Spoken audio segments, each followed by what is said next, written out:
watchers of the time stream and runners, it is Tuesday and time for some dialogue all about Dungeons, Dragons, and the Deep Reef. The Dungeon Rundown on Caffeine is the coolest place to get your behind-the-scenes, to-the-minute episode recap with all the insider intel that you can't get anywhere else.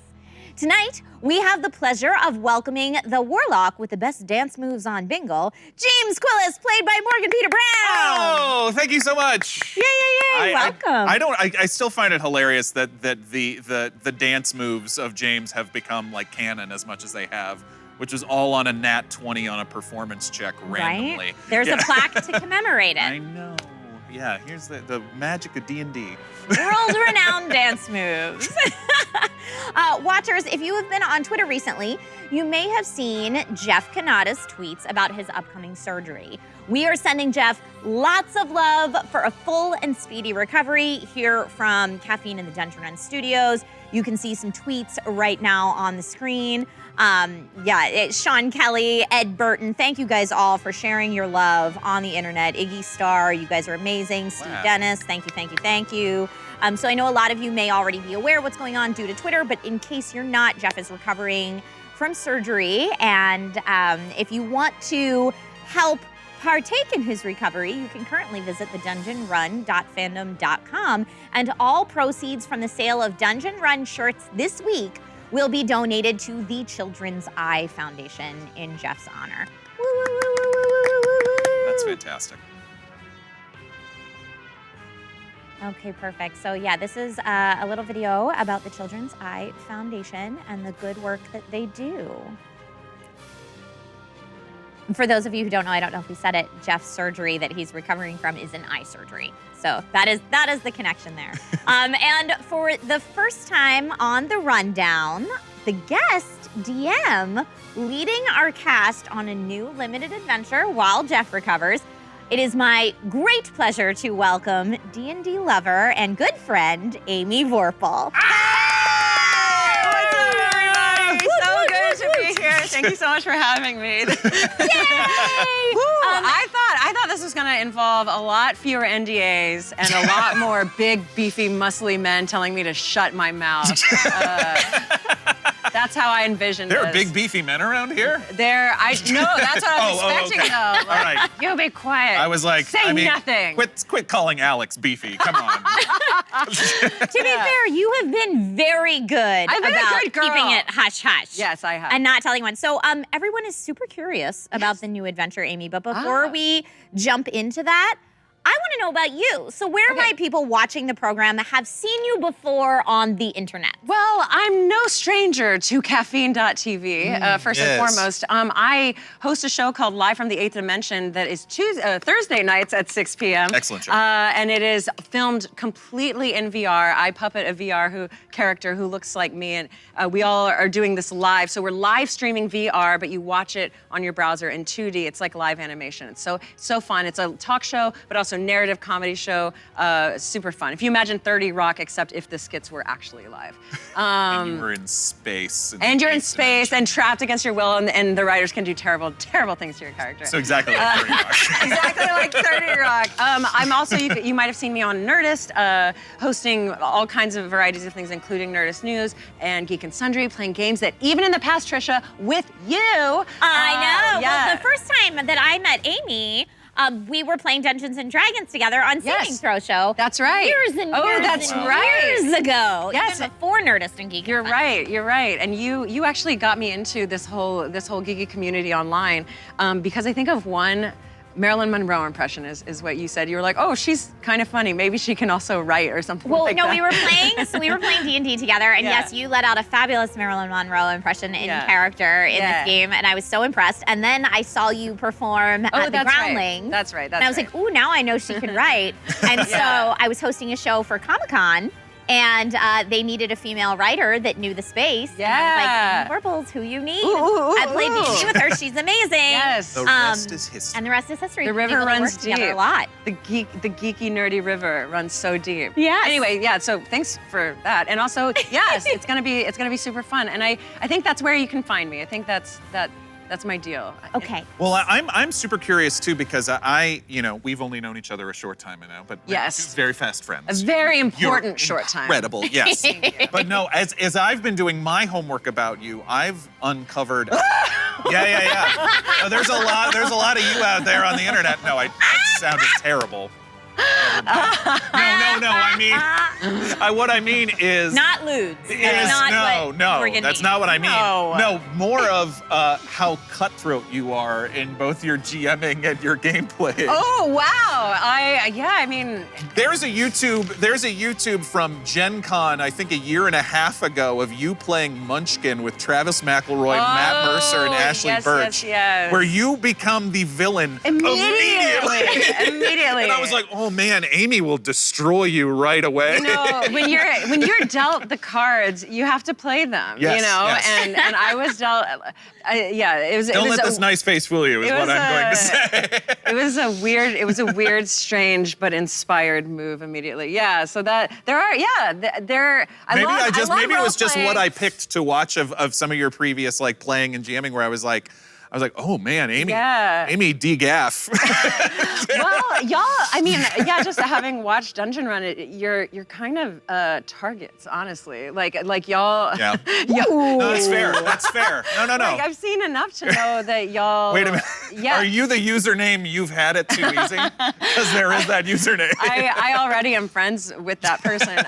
But no, your character development always seems to creep in the most delightful way, where you're just drawn into the emotion hard, and it's Yes. like, oh, okay, all right, well, if I didn't plan, it just seems like no one planned on all of us crying, and yet Nope. you stupid idiots are making us all cry.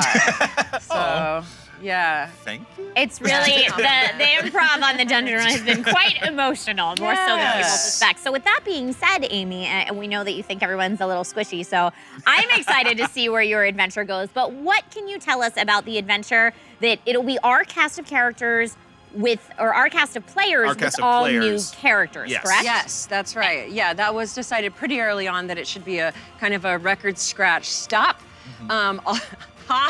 You get to see the beautiful Kraken Warden at the bottom of the sea, and then It's a perfect We're gonna cliffhanger. wait. best cliffhanger We're gonna ever. wait Yeah. for just a little bit.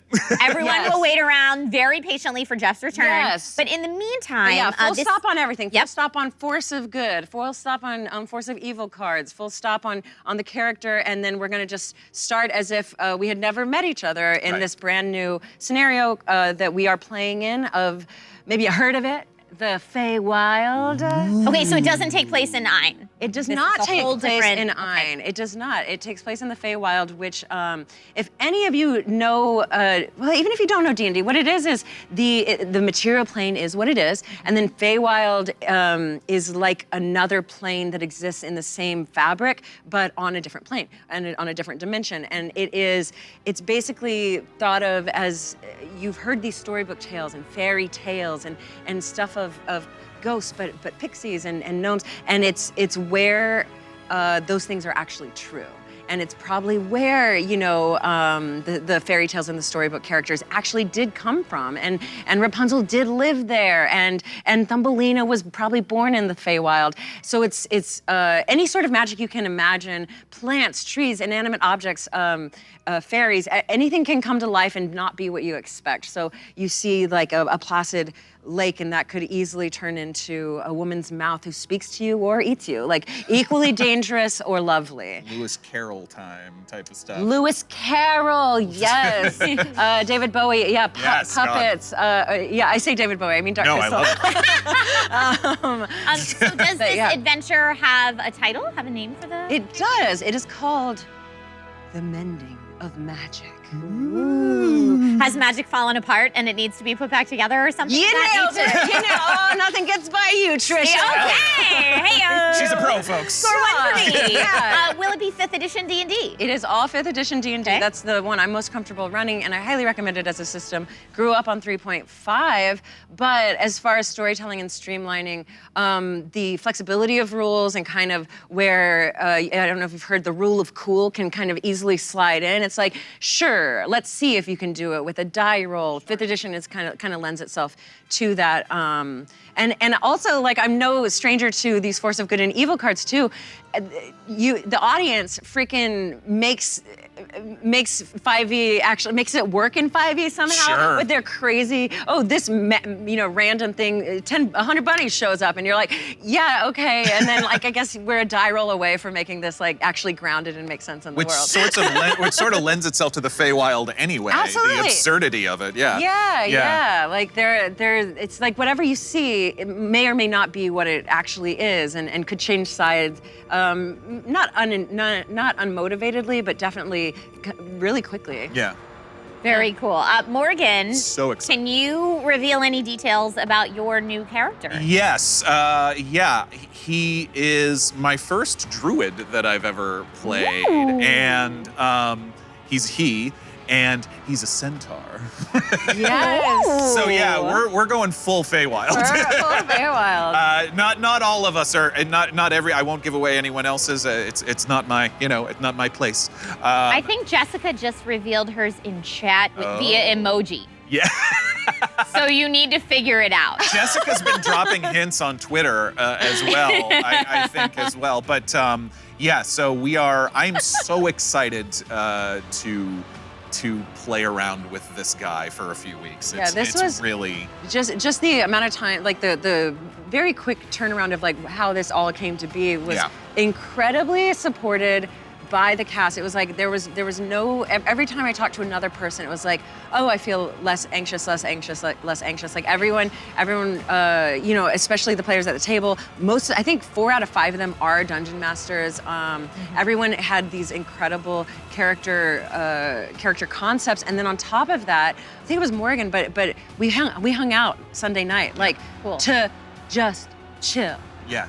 Just to be, so that we, like I knew you, I knew a bunch of people from just the community in general, but it was just nice to be like, oh, Wednesday, this isn't the first time we're gonna be friends. Yep. Right. Like if terrible things happen to you, like I can always be like, remember Sunday when we were all laughing? Well, I think I speak for everyone. Well, she did say you guys were free to so it might happen. But the audience is just gonna donate some Force of Good cards your way. Maybe, or some Force of Evils. We don't know. I think I speak for everyone, though, when I say that we are all so excited to see what's in store and jump into the mending of magic. Yes. So feel free, everyone in chat, to keep your questions and comments coming. Obviously, we'll have Amy with us for the duration of this dungeon rundown, so get them on in there. But first, I like to get the conversation warmed up at the beginning of Dungeon Rundown with a little bit of like a mini game. Okay. So I'm gonna ask you guys to throw yourselves into last week's episode. Fahima cooked up the idea on the pirate ship for a bake-off. Yes. But Blowhard made things just slightly strange by insisting that Gerald was the secret ingredient, which is super weird. But for you guys, for Morgan and Amy, if you were on the ship and had to whip up something for the bake-off, what would you make? Crab cakes.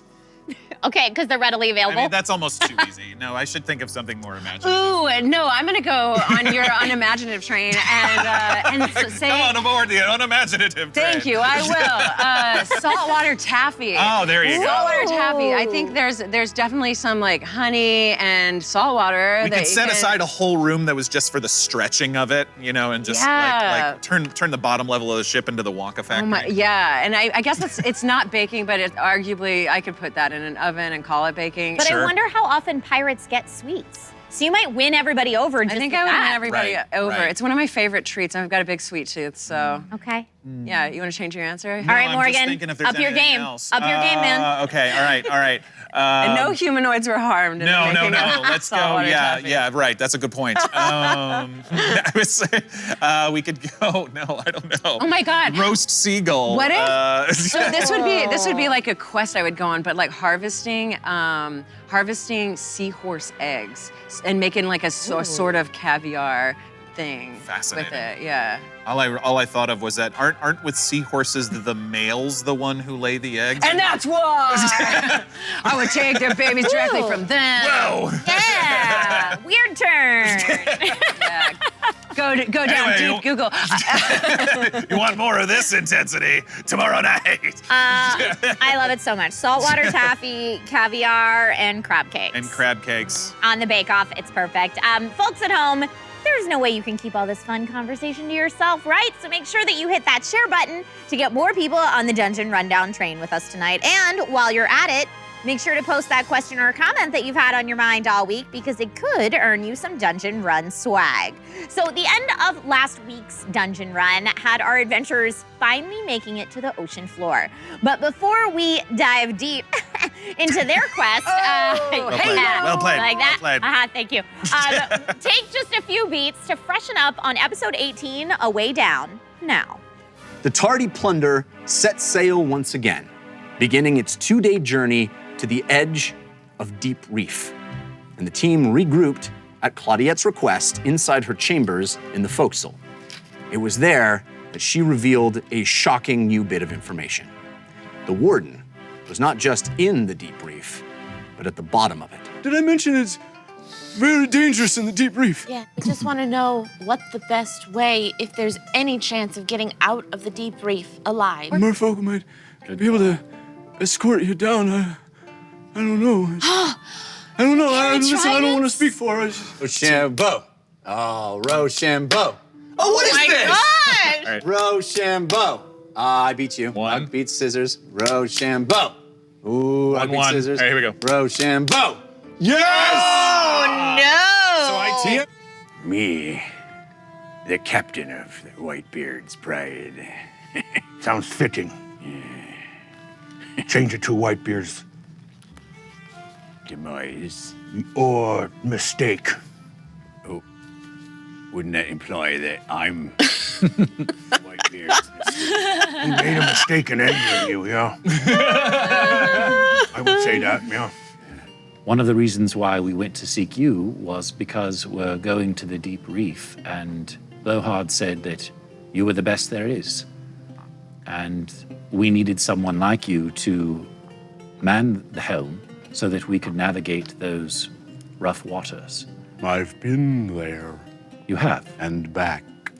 Among them that were approaching an area where most ships would turn back and wouldn't proceed, you hear Saugus start issuing commands to the crew, and he tells you all, Man, a barrel, man. We need all barrels manned. Saugus yells, "Hold your breath!" Can I slide down that rope down out to the front of the ship so I'm right down at the water? Yeah, you're perched. I mean, the And I'll water's just- still a ways down from I'll just sink my claws into the tip of the, I don't know what this part of the ship is called. bowsprit. Thank you. Someone's done their research. I learned stuff. Sink my claws into that, and that way I can look right down in the water right in front of us. A massive, as the ship kind of comes up and hits the water again, a crunch from underneath, and then you make this big wave, and Saugus yells, "Get down!" You all make your way down to the bottom level of the ship. In fact, I think we can lose the top 2 levels now. Saugus is the last to stay and runs through the portal himself at the very last, and as he does, the wheel starts spinning, and he goes, "Slow." Claudette is creating, and she's holding fast this rush of water in at you, and you're staring at just a wall of water as it moves up, and you see coral and spires of rock and giant things that come up and kind of make their mouth and face come up to that sheer water wall and then kind of pass by, just checking you out, and she's holding it and sweating and straining, and you continue to fall faster and faster. It was absolutely a wild ride. Look at your face right now, Morgan. I wish you guys could see that. There was like a freeze frame of Morgan going, yep, just like that. Exactly. Create it anytime. It was a pretty amazing episode last week. I wanted to just mention for anyone who is just tuning in, Lost Local 1 said in chat, "I'm so glad y'all are doing more things while Jeff is in recovery." With us today, in addition to Morgan, who you know, is Amy Vorpal, who will be the new DM on the new adventure. If you're just tuning in, get your questions in for Amy right now. Tatanka84 asks, how surprised were you that it was the Inferno Warden and not the Typhoon Warden? It was one of those great moments of, it was a surprise to me, but then as soon as he said it, I was like, yep, that makes perfect sense.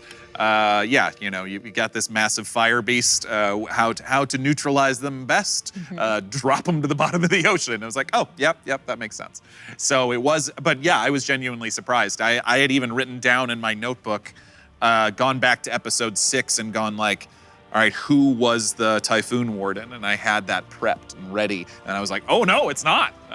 So yeah, but again, as soon as Jeff said it, I was like, yep, good call. Yep. Hackster and a few people in chat have been asking, Morgan, what is that on your hand? So just so we can get this Sorry. taken care of. What's This going on? is my extreme sport Band-Aid. I scraped my hand in the rock climbing gym. I was going to say, what extreme sports were you playing, No, sir? no, it literally knuckle Band-Aids are harder to find now than they used to be, I guess. And so I had to buy this weird extreme sport. It was actually called Extreme It is, yes. And so I went with the classic black. Very nice. I mean, I would, if people asked me to describe you in even just one word, it would be metal. So, Thank you. on brand. Thank you. Yes, I think everyone will agree with that, and not a single person will say otherwise. That is me. People at home are, Jared actually thinks maybe you've been getting into bar fights, but Yes, that's that is right. not the truth. It's my. I'm a righty. extreme This is sports. my left hand. I can't punch with this hand. I can't punch. Period. All right, so back to the episode. The crew hatched up a multifaceted plan. I was very impressed with the complexity of this. Bound for the Deep Reef, with the party splitting up to achieve different ends. It was just us trying to make Jeff do as many NPC voices in a short amount of time as possible. That was so much fun. It was so much fun. Did you guys discuss that you were going to break up like that ahead of time, or it just No. kind of happened? No, it just sort of happened. I mean, well, and the episode did start with us going like, all right, here are the conversations we need to have. But then I think Jared was the one who like, you want to split up? I was like, yeah, sure, let's split up. And then But it was that's always dangerous Yeah. in a D&D party to split up. yeah. Yeah. We do it a bunch. You did it well. You did it very well. We do it a lot. And I know sometimes it's like, what are we doing? Why are we doing this? Yeah, I did get a sense, and Jeff even mentioned, you're getting an NPC highlight reel, and I was like, oh, all right, is this how it's gonna go? Like, so. And now we're gonna talk to this person. Yeah, Yes. yeah. I realize like having the spell sending, I can whenever I want make Jeff do any NPC voice that I want. You guys want to talk to Jorel in a few weeks? I can probably make it happen. Oh man, I'm sure now everybody's gonna ask for that. I'm taking requests. No. It has to make sense in the story. It does. And one of the things that happened in this story was Uggo used his powers of persuasion to get Blowhard to agree to trade ships. Fascinating. And then the group was on their way to make it happen. So Morgan, as the group strategized sinking the ship, were there any parts of the plan that had James skeptical? I think I start off the episode by saying like, I don't want to sink the ship because Right. at the time I was like, there's no way we're talking Captain Blowhard into sinking the ship. And because I was like, I had the idea Whitebeard's ship might be intact, but I didn't know because again, we left that place in flames. Right. And so I was, the cast will verify this, I was texting random ideas. I was like, Lily has a force of good that basically creates a Liamon's tiny hut. What if we created a Liamon's tiny hut and sunk it to the bottom of the ocean? And I was like, not even sure that would work. But you know, I was thinking of like trying to think of as many other ways as we could get around it without actually having to sink the Tardy Plunder. Because it's funny, after we finished the episode, it was only afterwards that I was like, oh, the ship that made the castle rum in less than 12 pint sips is now toast. That's a bummer. It is a bummer, that beautiful set piece, which, I mean, it has been upgraded to an even more beautiful set piece, I dare say. But we have to mourn the loss of the Tardy Plunder. Let's say RIP for the Tardy Plunder for a moment, but yeah. Yeah, are there any other obstacles that came with sinking the ship that James particularly was worried about? Because I feel like James, out of our entire party, is probably the most practical and skeptical of the I group. try to be. It's a good question. I think there were a number of questions. It was like a question of, well, maybe Olo and the merfolk will have more options for us, or Sure. maybe I'm constantly trying to go like, okay, there was that massive shelled creature that we saw off the side of the ship. a couple weeks ago. I was like, why did Jeff say that was there? I was like, well, maybe that's a clue. Maybe that's a clue that there's somebody that we can talk to there. And I think I mentioned that in the episode too. Maybe there's a way to ride that down. I don't know. Sure. And so I went in with a bunch of options. I went with and it was just a matter of like, what sounds most promising. And once Trevor and Saugus were like, yeah, the ship was great. And yeah, it's probably intact. All right, great. Perfect. That's where we're going. I'm laughing because Lost Local 1 in chat said plunger, so the tardy plunger. The tardy plunger.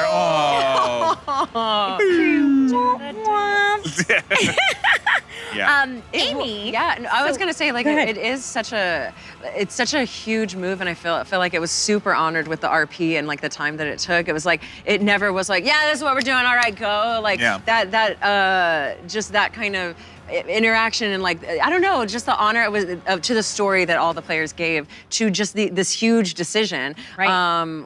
Just felt appropriate and then earned. Like it wasn't. It's like if you have a TPK, it's like, well, it would suck if it happened in one round, but like if it's earned and everyone, I don't know, like to go out with a bang is kind of honorable too. And I think the tardy plunder went out with a bang. And we've been on that ship. We've been on that ship for 7 episodes. I think, something like that. 7 episodes now. I think you've been on the tardy plunder. End of 10 was when we hit it. So yeah. Holy cow. Yeah. So 8 episodes. Well, and to absolutely speaking towards what you're saying, Amy, part of it was how Jeff plays Blowhard.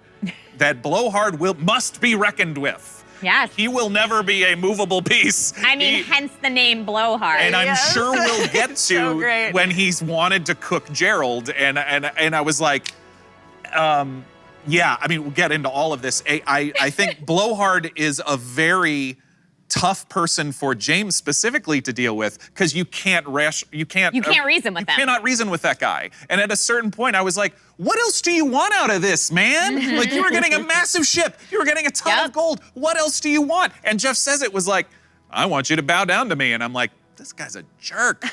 Yeah, he's real tough to deal with. And that is real. Like that is a very realistic, very rational person going like, you're not making any sense. And the guy and the big bro is like, yeah, I want what I want. But to play devil's advocate, Son of Joxer in chat says, think of how much therapy Blowhard will need after so much mind control. Maybe he's a product of that. He was about to get more. You suggested it. Yes, well, and I will say, one of the things I'm most proud of out of this last episode was that I didn't have to use suggestion on him. I know. Because I probably get, right before we go to intermission, when we're going through that whole sort of conflict, I got pretty quiet. And the first part, because I was literally like inches from just going, enough with this guy. Dude, he might have just broke if you did that. And that was, and there's that aspect of it. Or there's could fail. Little bit of that could fail, which who knows what would happen if it failed. Ugh. And there's a little bit of the warlock thing where I'm like that. I think, as I said last time I was here, casting that spell feels bad. It feels weird, and I didn't love having to do it the last time, and so I was like, I don't know, man, but I'd had it with him. Yeah. And I'm like, what are we gonna do with this guy? And so I'm constantly like, I'm pretty quiet through the first part of the last part of that sequence of that conflict because I am doing the mental math of like, should I do this? How would I word it? I couldn't really figure out the best way to word it, which is probably why I didn't.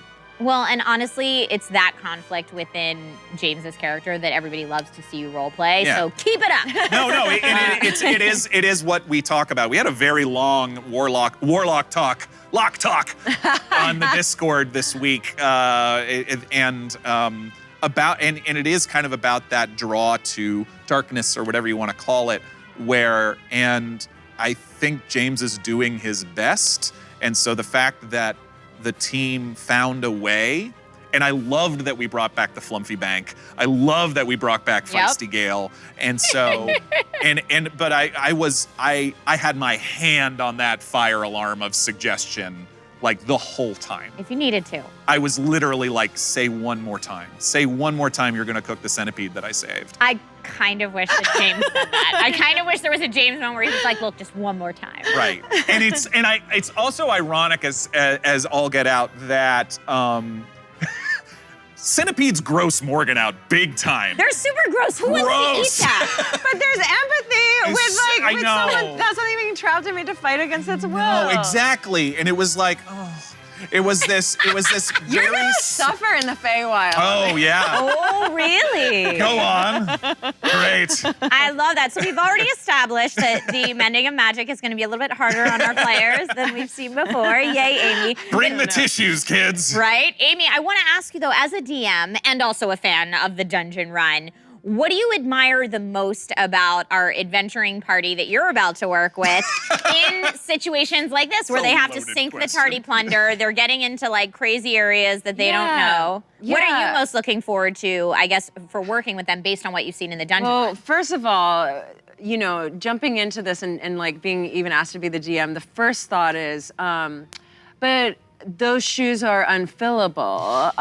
So how on earth would I even do them justice?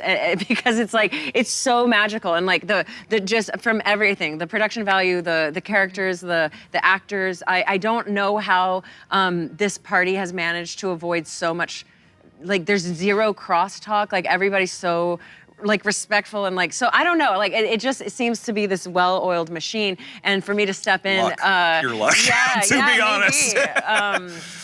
But yeah, I'm completely excited and a little overwhelmed, and I can't wait to be part of it. The main thing I really do like with this group is how much they do lean into roleplay so hard that it's hard to differentiate like what's real and what's not anymore, and sometimes when a scene is over, like you know it's over, but to have someone, you know, for it to be like, okay, let's move on. It's like, oh my gosh, like how are we? We're just gonna move on. Like we I guess we got a resolution, and that is how, you know, scenes work in movies and TV. But oh my gosh, you guys just took me on a journey. So it'll be I mean from like comedy and dramatic. Like there's just so much emotion in all of the cast members. You can tell that each one of them brings a lot of acting to the table and a lot of like trust. The amount of times, you know, like I mentioned it before, but I've seen these vulnerable people cry.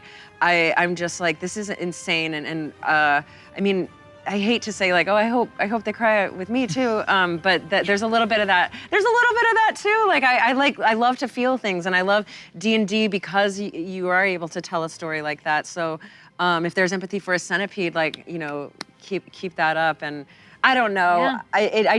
I feel very, very lucky, and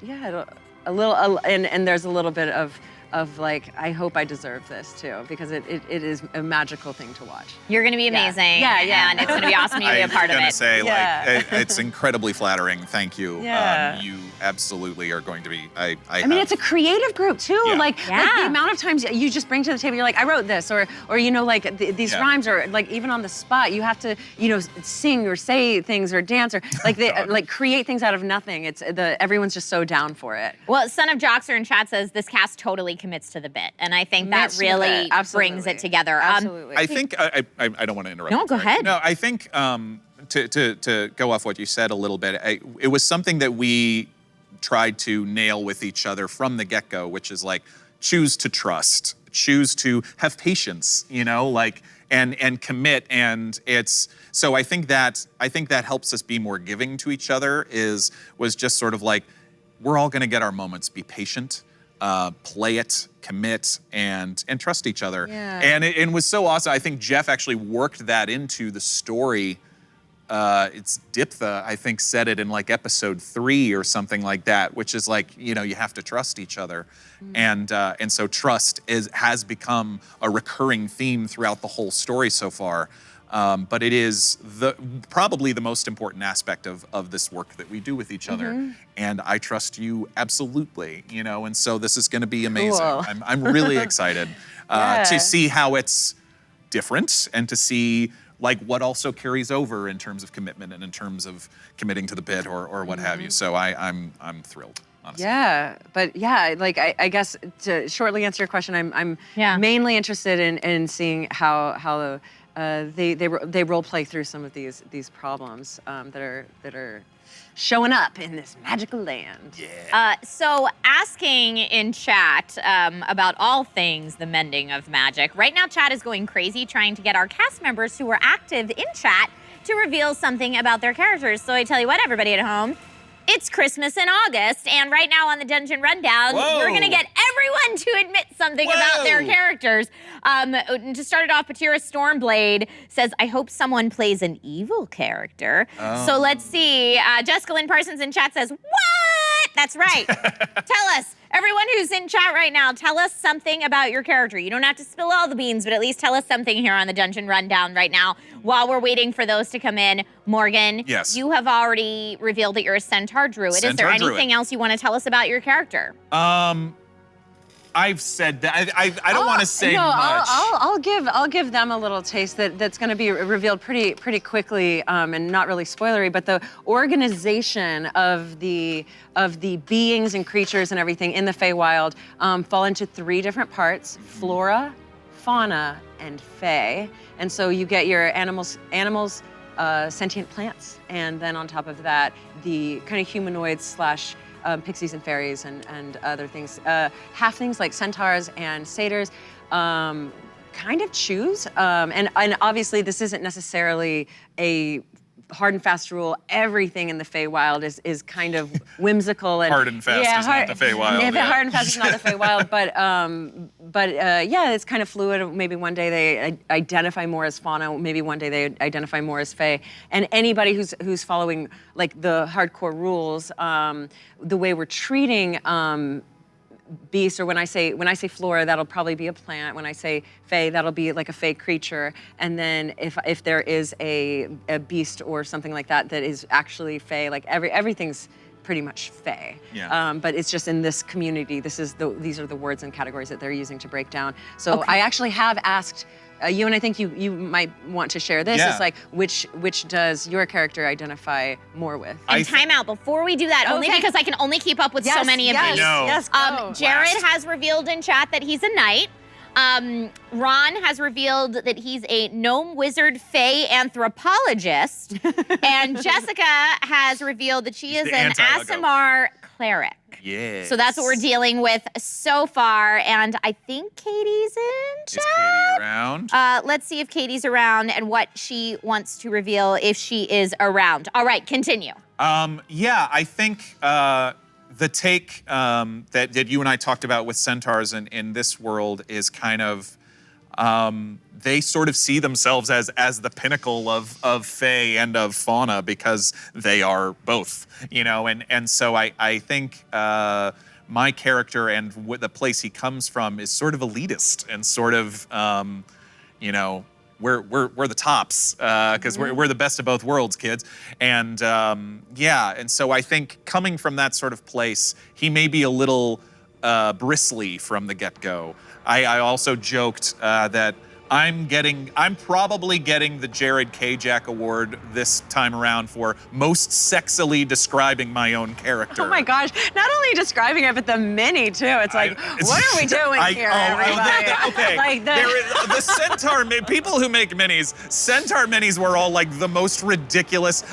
Even the least sexy one I could find was already like, this is ridiculous. Abs on But I mean, by nature of centaurs Yes. as a being, they are sexy beings. Yes. If you go back in mythology, that's kind of what they do. Right. Yeah. And so even as I wasn't even intending to do that, but as I was writing it, I'm like, oh man, I'm gonna get this so hard from the rest of the cast. I was like, because it's just like, this is gonna be ridiculous. So Katie revealed in chat that she is a hermit ranger. Yeah. Thank you for that, Squiggly. Updated me on that since I missed that originally. And then Jared chimed in that Katie's character is definitely gonna be evil. So take that with a grain of salt. That's from Jared. Well, but that's what Lily's we heard. evil too. I mean, don't we know that? I mean, no, just kidding. Say what? What I think Just kidding. was very fun for the cast, and when I spoke to all of them this weekend, every single one of them was like, well, I'm playing this in the normal game, so I'd like to play a version of the opposite. So there was a lot of talk of like, just like Katie felt like, oh, I'm this bard, that's so cool. I'm gonna be a ranger and like, this massive damage dealer, and also like a hermit, like basically the opposite of social skills.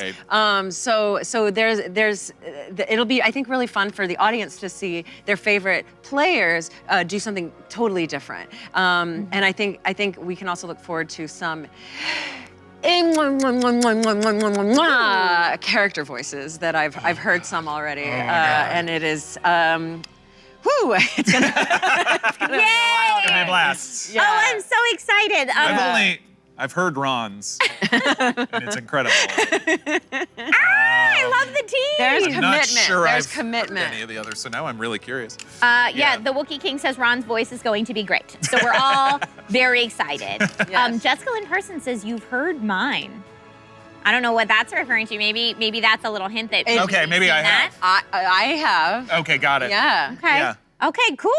Zabin the Cyndaquil actually asked Amy earlier, and I'm sorry I don't have the exact wording of the great comment. Pokemon. Yes. Asked Amy earlier, what is your plan for incorporating the Force of Good and Force of Evil cards? Like there's no Can I Chaos say that? Amulet, we're assuming? Can I say it? We have decided, right? Okay. If you're not allowed to say it, just I might okay. not be allowed to say it, but I will say I think we're leaning towards not having. I think it's going to be Broad specific to the Feywild.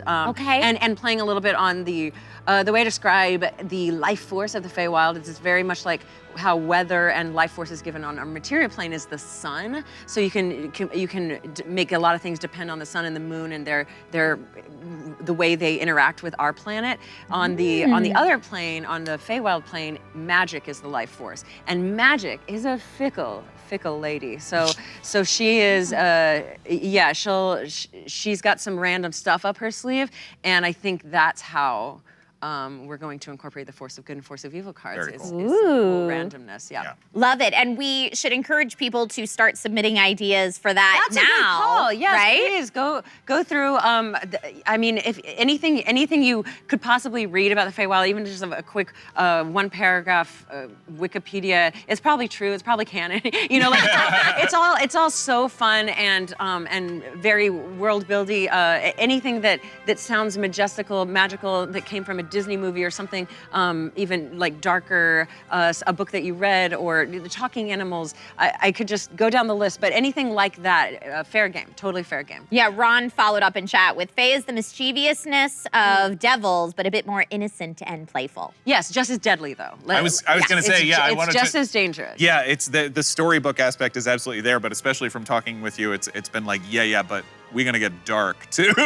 There's a lot of danger and it's unpredictable, and I think that's the main thing that makes it dangerous. I think there's a well of suggestions that can kind of fuel the tone of your cards, even if mechanically they are very similar to what we've experienced before. Awesome. Perfect. And TK421 in chat said submissions in the same place, fandom site? Yes, to answer that question. Perfect. So guys, remember that Dungeon Run swag is super cool, and it's so cool, in fact, that even our cast rocks it from time to time. James, you wore a Dungeon Run tee during the game last time. I did, and so did Jessica. We were twinsies.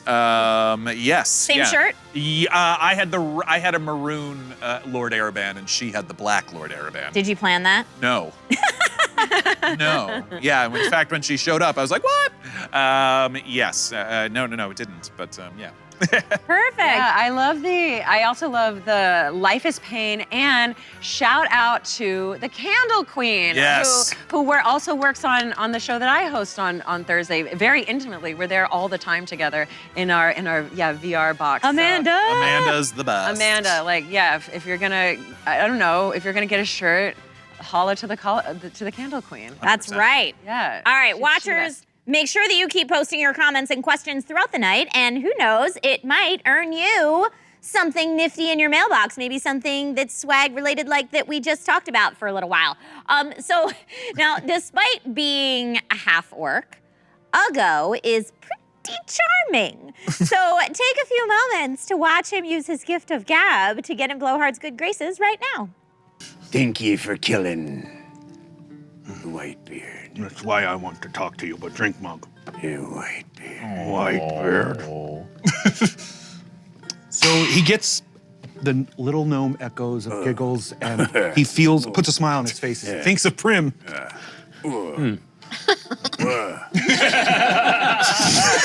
Some strange, cute little gnome girl. I've had weird beverages before, but nothing quite like that. That's Prim. I met her on an island that you took me to, and I want to thank you for that. I got to meet Lily's family, and without you, I would not have been able to do that, despite my disagreements with how you present yourself. Yeah. Seems to me that we have a lot in common. I'm not very smart, but I understand people's feelings. And it was very hard on me when I killed my father. I am sure this is very hard on you. Hiding it inside will make you your father. You will become him. And I am sure if you are like me, that is the worst thing you could fear. I have an idea. Whitebeard is dead. I am sure that he had a ship. And I am sure that that ship needs a new captain. Yeah. If we could get you to that ship, would we be able to take this one?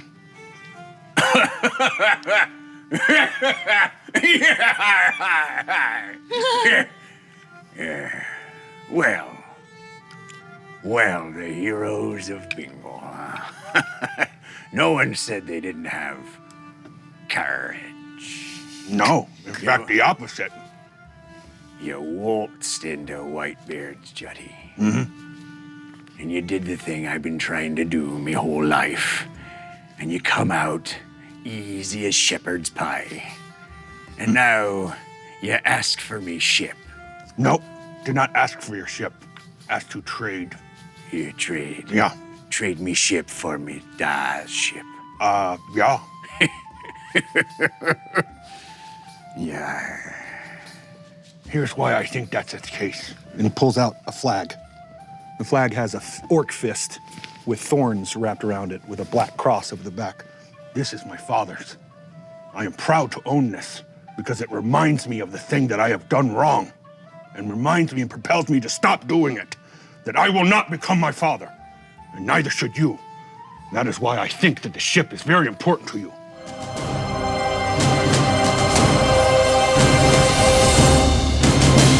I have to say, I love this comment from Sir Gage. Uggo's 90% orc, 80% honor, and 100% heart.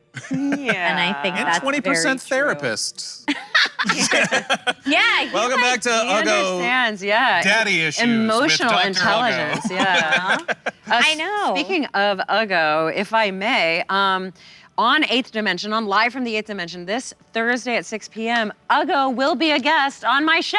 So crazy. We will be I can't wait to see interviewing this. him as a VR character in space, and as just Uggo. Like there's no mention of Ron Ogden. Yeah, just to clarify, we're not interviewing Ron. No. You're interviewing Uggo. We're gonna interview the half orc you know, love, and want to tell all your secrets to. Uggo on Live from the 8th Dimension. So I hope you check that out. We'll definitely be interacting with chat during the interview as well.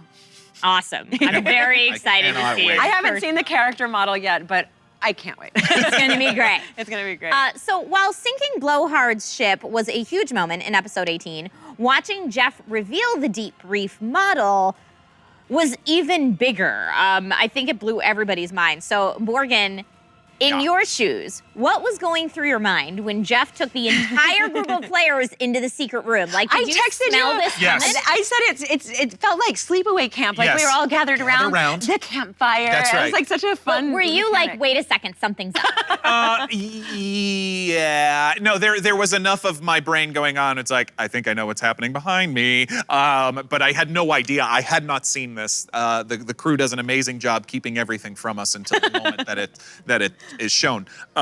So yeah, I was like, what's going to happen? I got the sense that something was coming, But then when Jeff brought us all to the secret room, I did not expect that. And then I did not expect for it to take up the whole table. Like, that's insane. It is breathtakingly awesome. Stunning. I tried to do like some close-up stuff of it for Twitter and Instagram. Also, So if you Trisha, want to check that out, check that out. Like a set is only as good as its lighting, and check this No. thing out. Like it is underwater. moving There is water, moving blue lighting. lights. There is no doubt that That's this thing what is underwater. Shady Shiva said in chat, who hired Disney Imagineers to work on the dungeon run? Because that's 100% what this feels like. It's Yeah. absolutely It's so amazing. But so it was, and then as we were standing there in our little sleepaway camp circle, as Jeff kept describing it, my mind was like, oh, that's what we're gonna see in like 2 minutes when we walk back to the table. There was a part of my brain that realized like,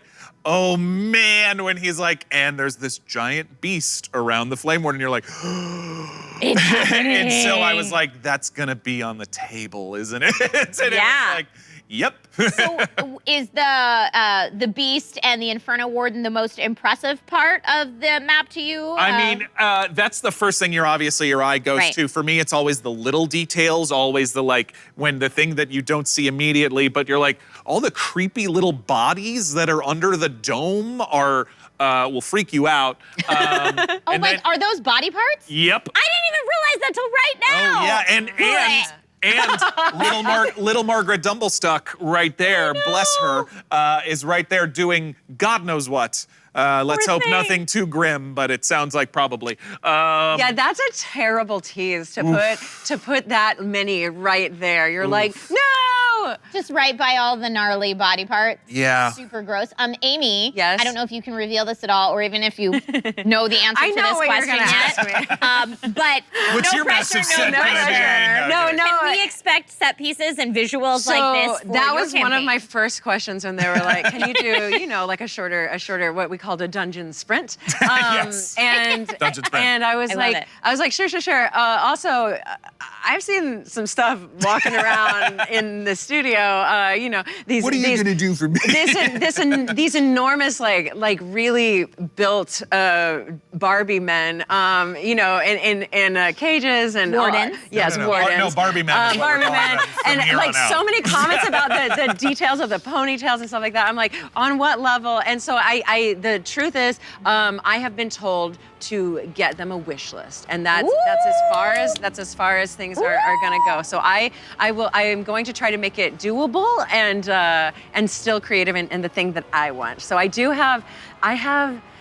It's something that initially when I thought of Feiwild, I was like, I want this. So my wish list is vast and real mean to our department. But we'll see.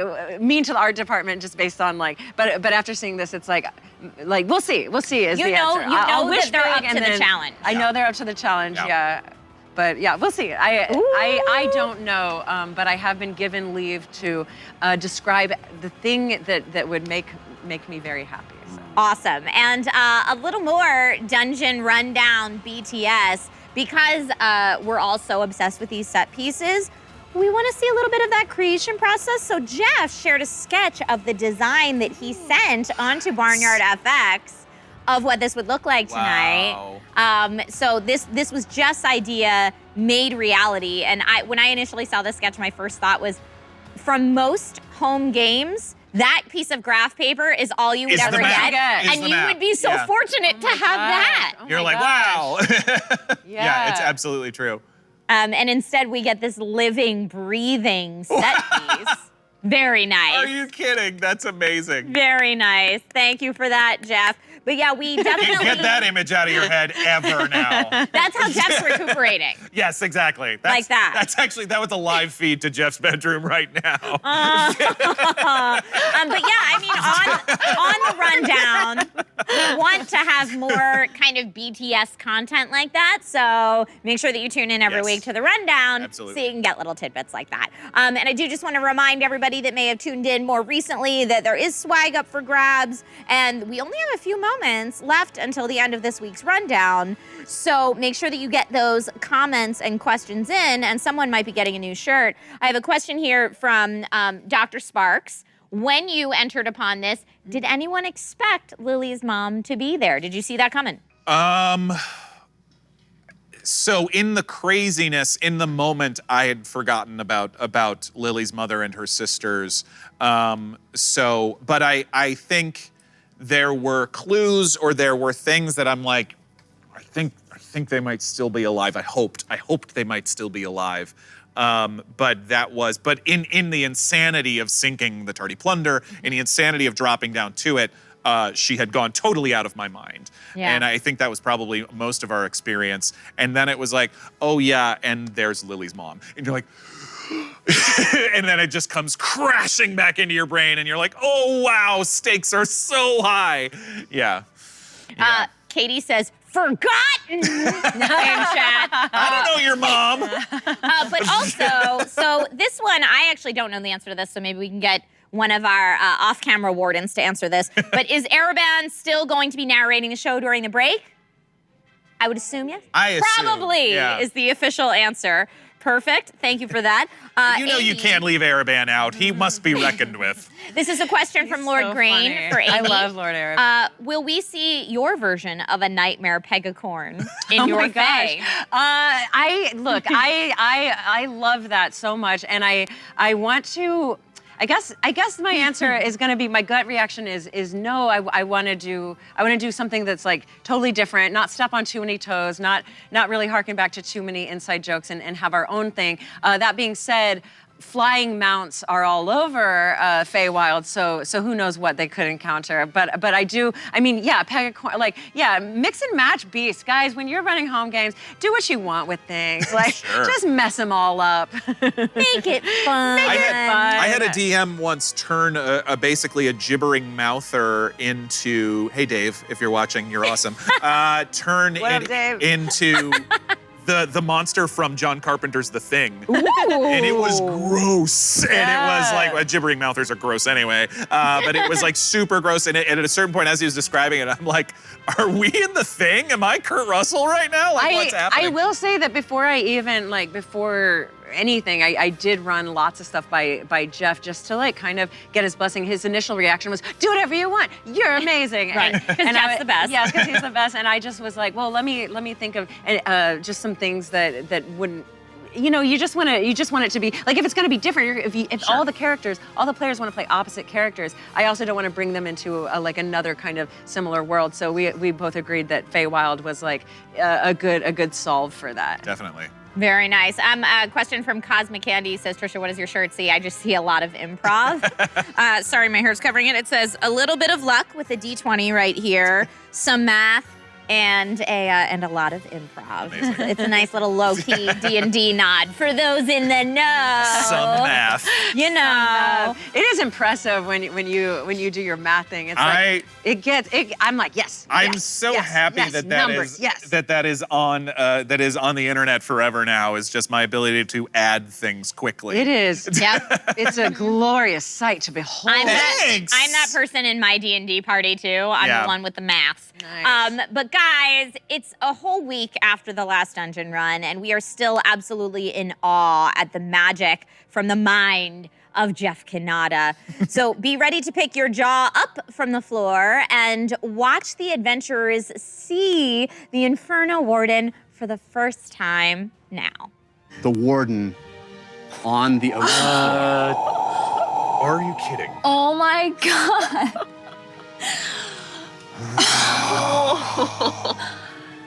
Oh my God! The octopus is moving. It is alive. It is holding the warden in place. The warden is clearly in Are pain you kidding me, guys? and uncomfortable.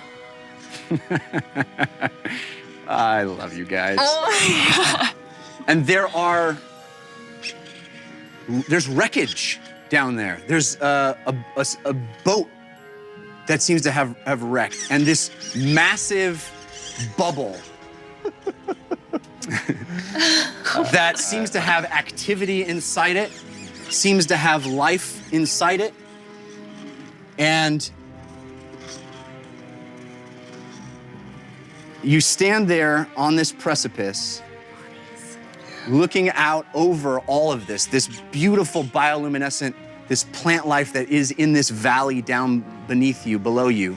You see the heat radiating off of this thing. It looks like in the bubble there are piles of what look to be body parts. Yeah. Corpses. Oh, sick. And there are creatures in there that seem to be tending to them, working on them. Lily, I need you to roll a perception check, please. You're a You do have jerk. advantage. Oh, good. Oh, it's like jelly. It's Civ the Shiv fan, To the shift and dirty 20. dirty 20. So what you see in that bubble, working these bodies, picking them up, moving them from place to place, is Margaret Dumblestuck. What? And your sisters. They're alive. They're working them. Oh my God. Okay, everybody in chat is making pretzel jokes, that there need to be more pretzels on that map.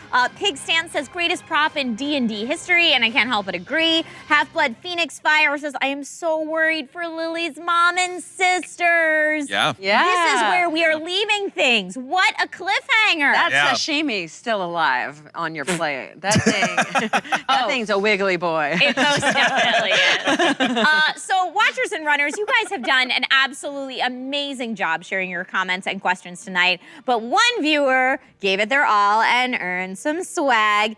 Our wardens of the dungeon run have chosen Fat Loser 22, who said Saugus be like, and then a turtle emoji. I mean, I can't argue with that. Right? Oh, right? Saugus be like. It's just true. So details will be in your inbox, and then a shirt will be in your hands soon. Congratulations. Now, even if your comment didn't get you a shirt tonight, make sure to visit thedungeonrun.fandom.com to upload some fan art and take a look at all of the shirts there. And maybe you'll get some swag sent your way soon, too. So, guys, don't forget that all proceeds for the sale of Dungeon Run shirts this week will be donated to the Children's Eye Foundation in Jeff's honor. I personally think I might get the Life is Pain one this week in honor of Jorl and in honor of Jeff. So folks, you already kind of mentioned your favorite shirts, yeah? Yeah, Candle Queen. Candle Queen? I like Meep. I like my Meep lives. They're all good. They're all good. The Lord Araban is amazing Just as a well. shirt with the whole logo on it, the Dungeon Run. I may Let's get- not get it twisted what we're supporting here, the No. Dungeon Run. Yeah, just make it happen, right? Just do it. Yeah. Rosy Cheeks. I'll go a little more cash and hit the Rosy Cheeks Pub and Tavern Hall. I don't know, man. It'll I just like we'll it. see where my mood takes me. Maybe I'll get them all. I don't know. It's for a good cause. All right. Big thanks to you guys, the viewers at home. Morgan Peter Brown and new temp DM, Amy Vorpal, as she fills in for Jeff Conatus while he recuperates. Lots of love and well wishes to you, Jeff, if you are listening tonight. Love you. We love you. We miss you. Get well soon. Okay, everyone, be sure that you log into Caffeine tomorrow, Wednesday at 6 p.m. Pacific time, for a brand new adventure with Amy and the cast of the Dungeon Run, and then meet up right here next Tuesday at 6 p.m. to recap all of it on the Rundown. I'm your host, Trisha Hershberger, and you've been watching the Dungeon Rundown. Until next week, good night.